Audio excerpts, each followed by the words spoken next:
I used to be the poster child for high functioning anxiety. I was riddled with anxiety, stress, self doubt, insecurity, people pleasing, and more on the inside, whereas on the outside, I appeared to be calm, successful, and hardworking to others. So it has been a long journey for me to get to where I am now. And I've recognized that there are things that I've had to quit and let go of in order to let go of high functioning anxiety along the way and to stop fear, doubt, and insecurity from running my life. I'll be sharing those things with you in today's episode. This is episode number 110, 10 Things I Quit to Let Go of High Functioning Anxiety. Welcome to Calmly Coping. My name is Tati and I'm a licensed therapist and coach specializing in high functioning anxiety. I help high achievers let go of anxiety, self-doubt, and burnout so they can feel calm and confident from within. Thank you so much for tuning in. Keep in mind that these are things that worked for me personally, and each person is unique and has different needs and different preferences. However, I can say that after having worked with many clients, students, and members who are struggling with high functioning anxiety, that I see many similarities and that pretty much all of these apply to every person that I've worked with that has high functioning anxiety. So I can say that many of these things are common, if not all of them, to people who struggle with high functioning anxiety. And P.S., if you're not sure if you have high functioning anxiety and you haven't taken it yet, I have a free high functioning anxiety quiz that you can take. This quiz has already been taken by over 1,000 people. And basically, once you take it, it's going to walk you through some questions, and also you're going to get personalized recommendations and resources at the end so that you can know the next steps to take. You can take this by going to hfaquiz.com. I'll also leave a link in the show notes. So let's get right into it because I know you're curious to hear these 10 things. So thing number one that I had to quit in order to let go of high functioning anxiety is being hard on myself. So I think that this is something that I see so commonly, and it's something that I think culturally has become normalized, that in order to improve, in order to progress, you need to be hard on yourself. And there is something to be said that you do need to experience failure and difficulty and all of that in order to progress. However, all of that doesn't need to come from within yourself. So there's enough that we're experiencing externally that we don't have to create more challenges internally. And you don't need to be hard on yourself in order to grow, in order to succeed, in order to accomplish whatever it is that you want. And the sooner that I was able to learn this, now given with this tip and honestly with each of the ones that follow, I am by no means perfect. And these things still do come up from time to time because I'm a human and I'm not a robot. But the more and more that I am able to practice self-compassion rather than being harsh, critical, and judgmental towards myself, the more I'm able to see it in my confidence, in my self-worth, and in the way that I feel rather than, for example, being really hard on myself because I missed a workout or I didn't meditate or I didn't do something that I was going to. I would beat myself up and be super harsh and make myself feel guilty and whatever. That would just create more difficulty and more suffering on top of what was already happening. And so I've learned that it's not necessary for me to be super hard on myself in order to get where I want. And it's actually the opposite, that when I can be kind to myself, I'm going to get where I want better and I'm going to enjoy the process and the journey along the way. Thing number two that I quit in order to let go of high functioning anxiety was being rigid with my expectations. So I think this can kind of go hand in hand because when you're rigid with your expectations and then you don't follow them exactly, then it can result in being hard on yourself. But what I mean by this is that instead of saying, and having this attitude of perfection of like, this needs to happen this way, or I need to have this structure or I need to get this many things done on my list or whatever it may be, that rigidity then creates this kind of atmosphere where if you do not follow what your expectations are, then you're kind of setting yourself up for failure because there's not a plan B and there's no flexibility and there's no being kind and understanding but it's more this kind of these strict expectations and rules. And that can be really oppressive, especially if you're constantly in that place. And so once I started letting go of those rigid expectations for not just myself, but for others around me, then I was able to let go of many of those things that go along with high functioning anxiety, like feeling like I had to be busy all the time and overwork and feeling like I had all of this pressure put upon myself. Thing number 3 that I quit to let go of high functioning anxiety was personalizing every failure or thing that didn't go as expected. So what I mean by this is when something bad happens or something doesn't go your way, taking it personally. So for example, if I didn't get a client, then I would think, what's wrong with me? I must not be doing things the right way, or it must be something about me, or I must not be good enough, or I must not be qualified enough, or whatever other fears may have come up. And I was taking it to be something personal about me rather than looking at the bigger picture and seeing that, there are so many other reasons as to why this hasn't happened. And many times the reason is not personal. And if it is, then that's for the best. For example, with the situation of not getting a client, if somebody doesn't want to work with you because it's personal, then they're not the best fit to work with you. And, this can apply depending on what it is. If you failed or didn't make a mistake, then how can you learn from that and how can you grow from that? The problem with personalizing things and personalizing a failure or a mistake or anything else is that it becomes permanent. It becomes part of who you are and something that is unchangeable rather than the reality of the situation, which is most likely it is something that you can work on. It is something that you can improve. It's a skill you can learn. It's something you can do differently. It's an external variable that has nothing to do with you.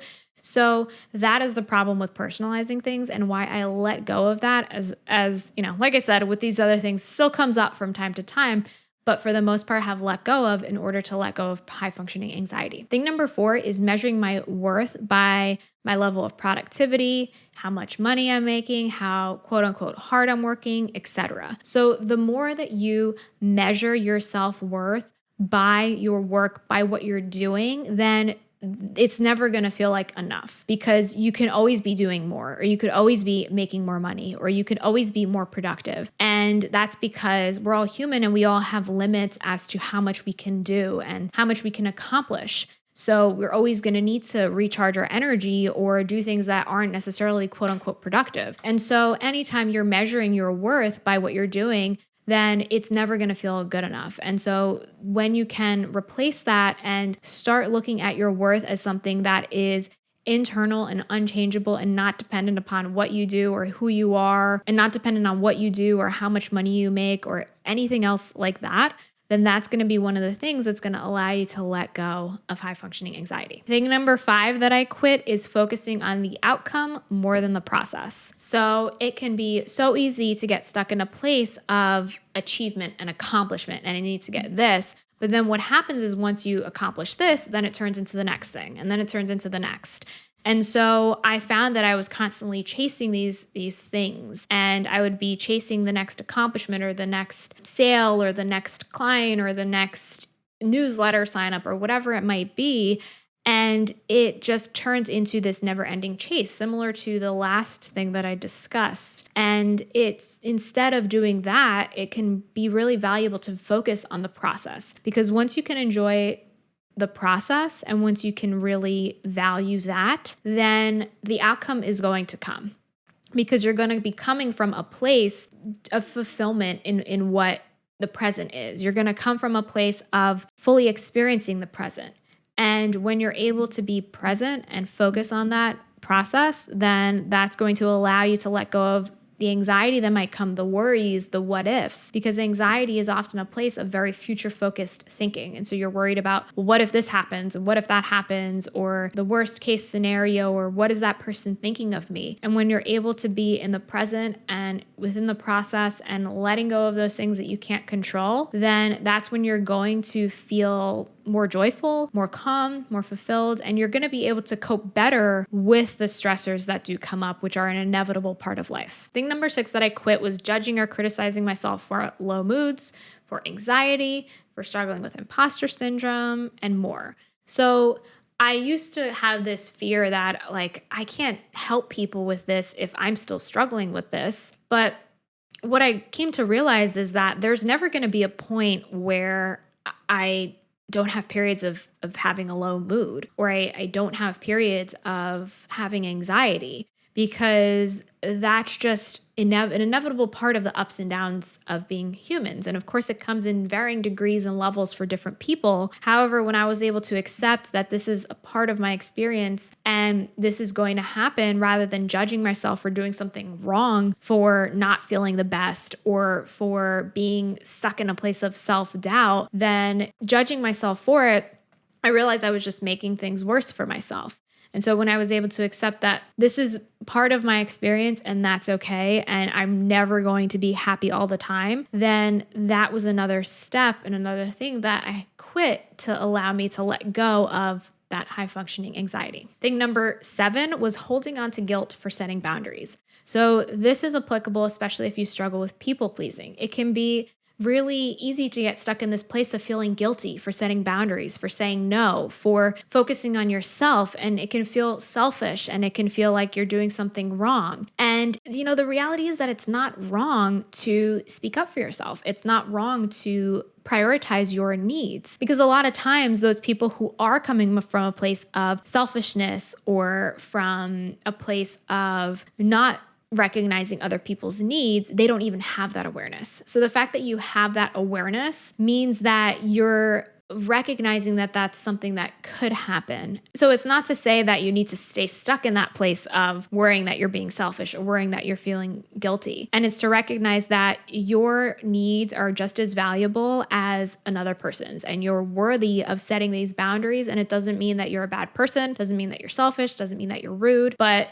everybody has their limitations. Everybody has their boundaries that they're worthy of setting for themselves. So thing number 8 is allowing fear to hold me back. So of course, again, as I'm probably saying with all of these, I'm not perfect. I still have fears and I still have things that are holding me back. However, any step that I've taken to face a fear that I've had, to face the discomfort of putting myself out there and filming this podcast, or putting myself out there on social media, or introducing myself to people online, anytime I've faced one of those fears, I have become more confident as a result. And I've realized that the fears that I had before were really just thoughts that I had in my mind, and they weren't founded. And I'm able to cope with a lot more than I give myself credit for. And I can guess the same is for you. And when you're able to face your fears, that is literally the root of high functioning anxiety, is fear. And that's going to allow you to overcome and to recognize that you can face the fears that are holding you back, and you don't have to allow them to get in your way and prevent you from going towards what you want. Thing number 9 that I quit was caring more about other people's opinions than my own. And honestly, most of the time, what I thought other people's opinions were just things that I was creating in my mind, and assumptions that I made, or fears that I had. And especially because I come from a place of struggling with some social anxiety, this was a big one for me. And of course, like all of these things that I've mentioned,